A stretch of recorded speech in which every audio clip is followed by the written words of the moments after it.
Today, we're looking at how a group of private credit funds have found a cheap place to raise money, and that is in more public bond markets. Very roundabout. We're going to be joined now by Bloomberg's John Sage, who is very close to this BDC market, business development companies. Why are they now tapping unsecured bond markets in order to raise cash when they have a $500 billion in dry powder sitting around? Sure, and you mentioned it well. It is kind of a about turn where private credit is going back into maybe its fiercest competitor, the syndicated market, where they're doing this to cut the cost of capital for their liabilities because they are getting so much pressure from the broadly syndicated market where you're seeing the spreads that they're issuing their debt start to come down, and they're also getting a ton of pressure from their private equity partners saying, hey, if you don't bring down the cost of our loans, we're going to go to the broadly syndicated market and take you out. So they're saying to offer lower pricing, we need to go find cheaper liabilities, and that's what they've been doing for the past year or so.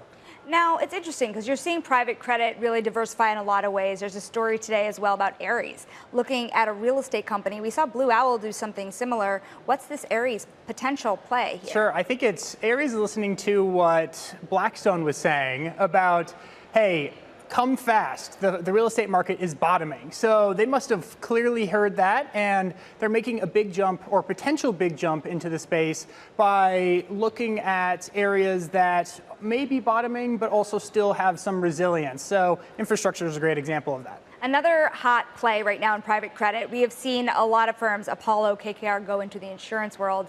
We've now reported that Todd Boehly, where there's security benefit owned by Eldridge and Eldridge Industries here, he's starting a new firm called Eldridge. Why is this a big deal in the world of private credit? Sure. You can kind of see him following what almost every private credit player has been doing, is taking insurance, stable capital, and supercharging it into an investment vehicle where it gives him so much money to go and play. So he now potentially could have billions to go and play with. He certainly can. We've reported that the asset manager is starting with $65 billion in funds under management, but of course, it could be much, much more.